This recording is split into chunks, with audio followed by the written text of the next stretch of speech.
Salut, j'espère que vous allez bien. Je fais une petite balade dans la nature. Au moment où je tourne cette vidéo, on est en fin de journée. Et ça, c'est un truc, je ressens vraiment le besoin de m'oxygéner. Là, ce matin, j'étais à Paris. On a là des dirigeants d'entreprise qui ont intégré le programme. Et donc voilà, je suis allé à Paris pour faire un coaching en présentiel. Et puis ensuite je suis revenu à midi et puis j'avais la séance hebdomadaire avec l'ensemble du groupe de clients actifs.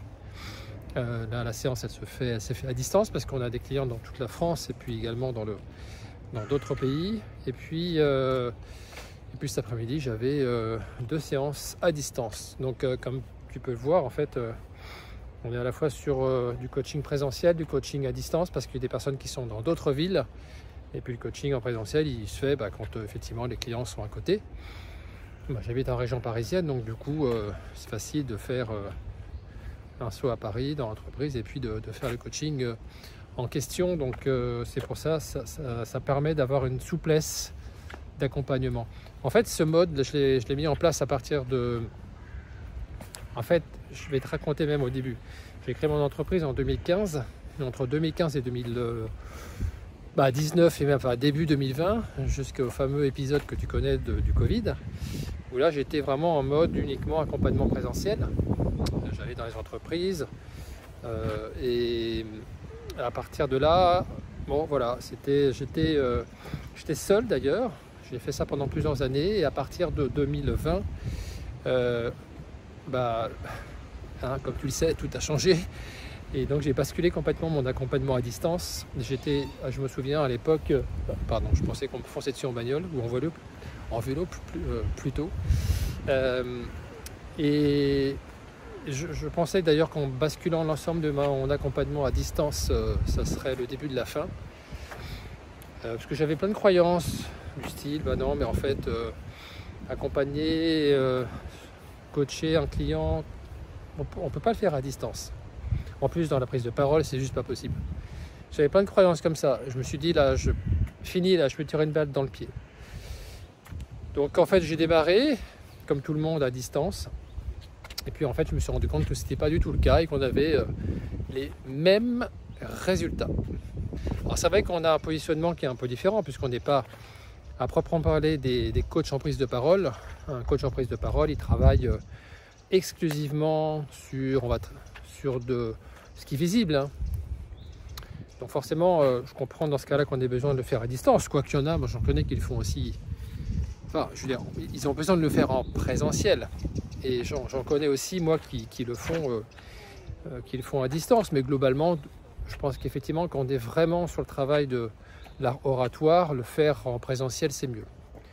Et en fait, comme notre positionnement il est très très différent, puisque nous on travaille beaucoup plus sur ce que j'appelle l'alignement identitaire, donc capacité en fait à se réaligner avec qui on est, puisqu'on a un lien très étroit entre la prise de parole et qui on est.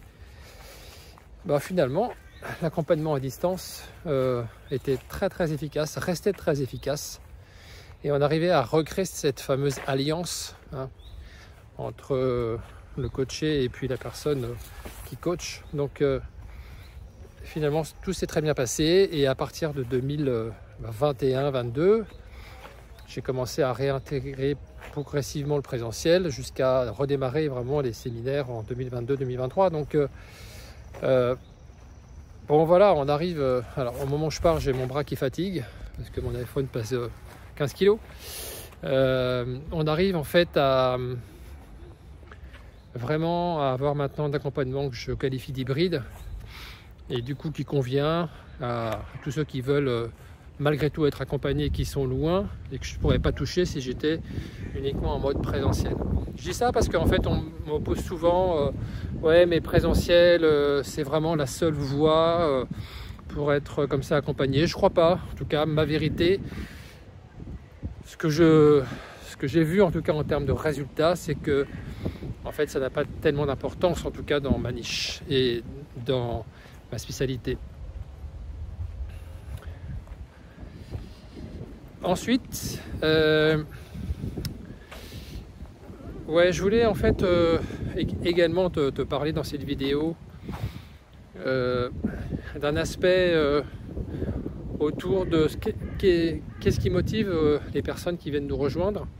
Bah, il y a en fait un aspect important qui est qu'il y a eu un événement qui s'est passé et qui a tout déclenché en fait, qui a déclenché cette peur de prendre la parole. Un événement qui a vraiment traumatisé le dirigeant, le manager en question, et il y a eu une perte de moyens, une panique lors d'une prise de parole avec de l'enjeu, et à partir de là, la mécanique, les rouages, tout ça, ça s'est déréglé. Et il n'arrive pas à remonter la pente. Alors peut-être que tu es dans ce cas-là, tu as vécu une prise de parole qui s'est vraiment pas bien passée, et puis tu restes bloqué là-dessus.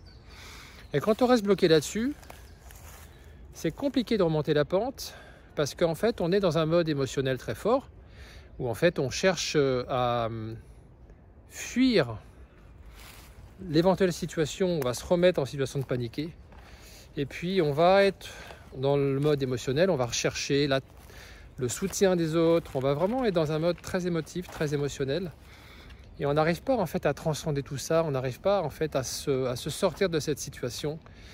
Et l'entraînement dans ce cas-là n'a pas d'effet, parce qu'en fait les mêmes causes produisant les mêmes effets, je sais pas si, j'espère que le son marche toujours aussi bien. Vous voyez, je monte pas du tout mes vidéos, donc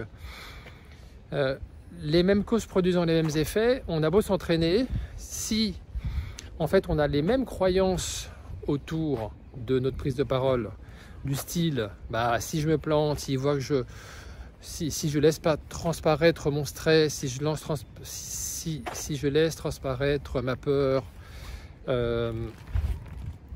ils vont penser que je suis pas à la hauteur, que je suis pas légitime.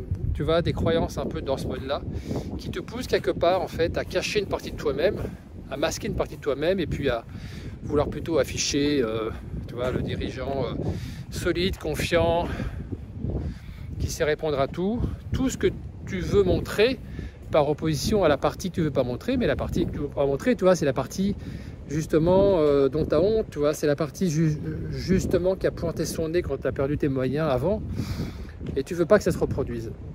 Donc tu as l'impression d'être à côté de toi-même, de pas vraiment être toi, de jouer complètement un rôle qui te correspond pas du tout. Et c'est là en fait où ton corps bloque, en fait. C'est là où émotionnellement tu te laisses déborder, et après tu es dans un cercle vicieux, tu es dans un engrenage infernal, parce que bah, tu as des prises de parole, toutes les prises de parole qui ressemblent à la prise de parole où tu as perdu tes moyens, bah, c'est mort, parce que à chaque fois tu te retrouves à pas dormir la veille, à complètement être submergé, ça te bouffe littéralement la vie. Donc c'est ce qui arrive à quelques personnes qui viennent nous rejoindre et qui ont été confrontées en fait à cette difficulté d'arriver pas à s'en sortir. Donc dans ce cas-là, en fait, on fait ce que j'appelle une déprogrammation, reprogrammation, et on le fait. On a une façon de travailler en fait qui est très spécifique et qui fait notre originalité, c'est que on fait du développement personnel complètement orienté prise de parole, et en même temps, bah, j'ai une équipe qui m'entoure, et toute cette équipe en fait ils ont des profils très différents, tu vois. Moi, je suis très mon cœur de métier. J'aime bien en fait descendre dans je fais de l'archéologie, tu vois. J'aime bien travailler vraiment. C'est ce qui, voilà, au niveau on va travailler au niveau de ses valeurs, on va travailler au niveau de ses croyances, de ses perceptions. On va avoir un travail très fort sur l'identité, sur qui on est. Ça c'est mon dada, ça j'adore ça. Ça c'est mon truc, j'adore ça. Mais on active aussi d'autres leviers, on doit activer d'autres leviers. Et c'est là où je suis entouré de personnes qui ont des pédigrés différents, qui ont... tu vois, j'ai une personne qui est ancien journaliste, spécialiste de média training, donc il va avoir un parcours complètement différent, qui va agir sur d'autres leviers.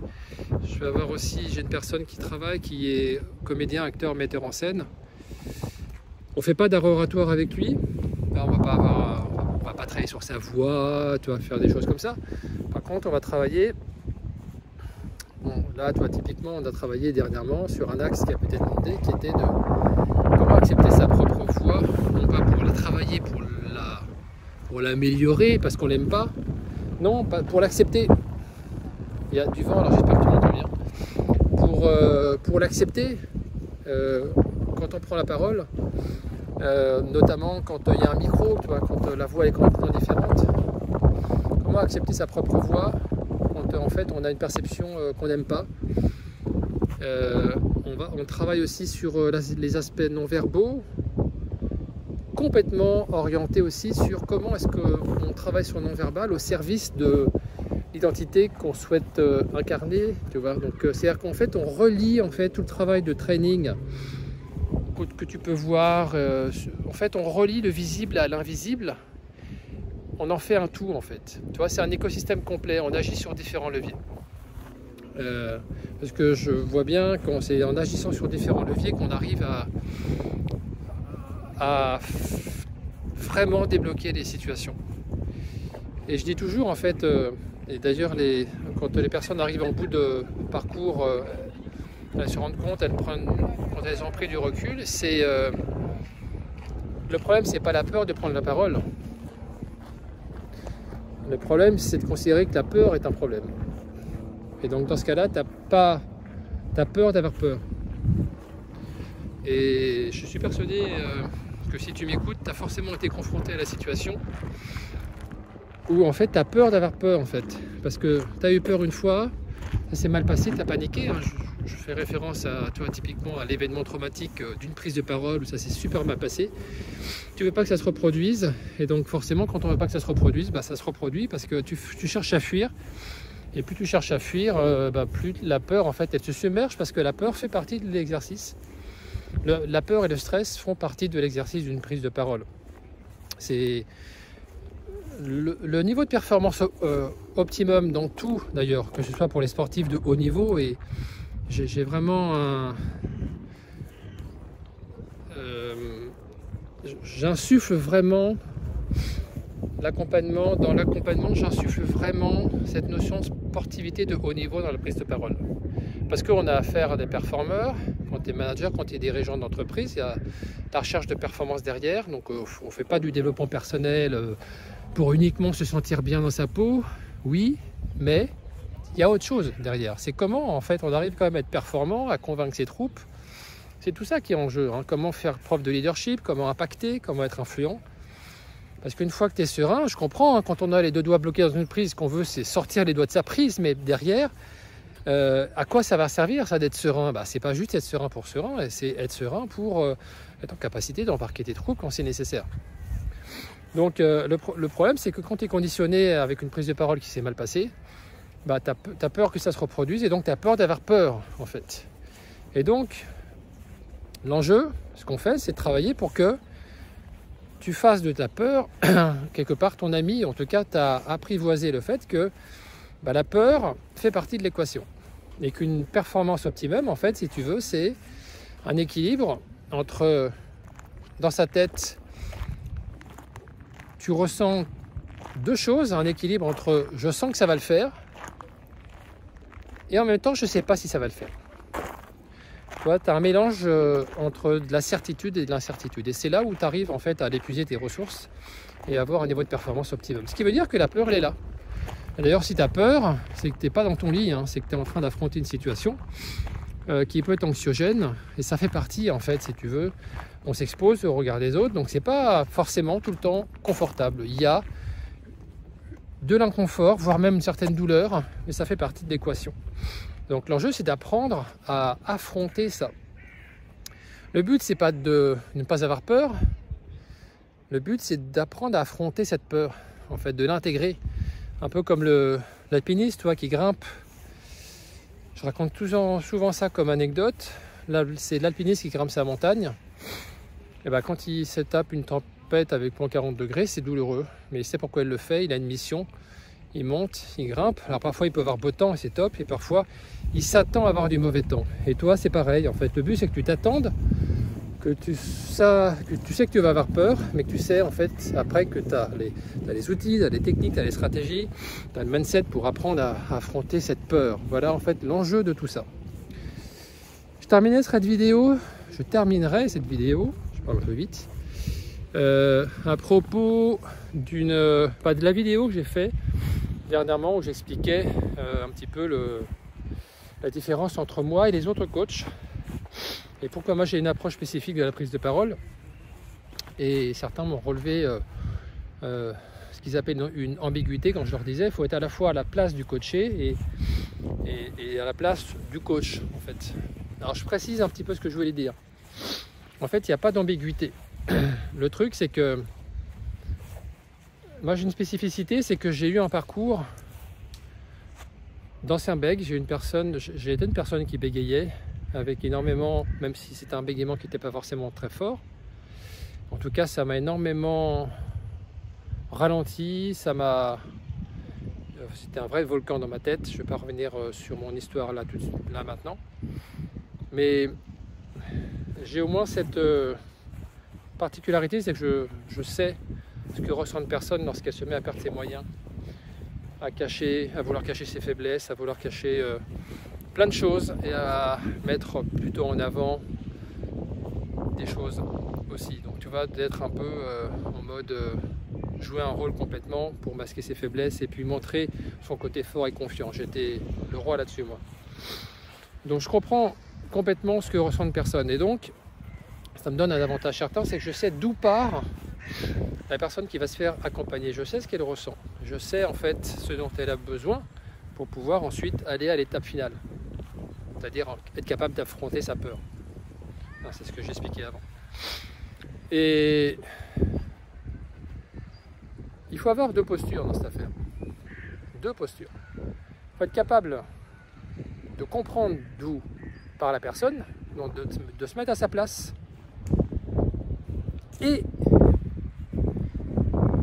également d'être dans ma tête pour ne pas en fait épouser les croyances de la personne que je coach. Est-ce que c'est clair? Il faut à la fois être à la place de la personne pour savoir d'où elle part, ce dont elle a besoin, comprendre ses croyances et en même temps revenir à ma place. Parce que le danger, c'est que justement si je me mets à épouser complètement les croyances et tout le schéma mental de la personne que j'accompagne, je ne serais pas capable en fait de l'amener à bon port. Donc il faut être aux deux endroits différents. Ce qui pousse à...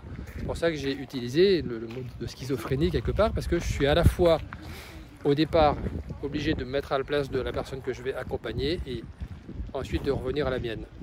Voilà, j'espère que c'est plus clair. Je te souhaite bonne continuation. Si tu souhaites, je te fais un appel à l'action.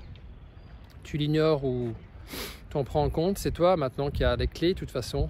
Je t'envoie comme ça des vidéos, si elle est un peu plus longue, pour que tu puisses un petit peu comprendre quel est mon univers, pour que tu puisses comprendre un petit peu ce dont tu as besoin. J'organise des webinaires en ligne, j'organise des séminaires en présentiel, pour te permettre de comprendre un petit peu voilà, quel est mon univers et puis quelle est ma spécificité dans le monde de la prise de parole et ce que je peux t'apporter par rapport à ce qui semble être juste pour toi. Si tu sens que ça résonne, et ben en dessous de cette vidéo, tu as un lien, tu cliques, on prend rendez-vous, tu prends rendez-vous, tu fixes un créneau, on parle 1 heure et puis on regarde ensemble. Je te poserai des questions. Et puis ça me permettra de savoir si on est en mesure de t'accompagner, si ça fait du sens de travailler ensemble. En tout cas, ça t'apportera de l'éclairage, de la clarté, de là où tu en es, là où tu veux aller, quels sont tes objectifs, quels sont les obstacles qui t'empêchent d'y arriver.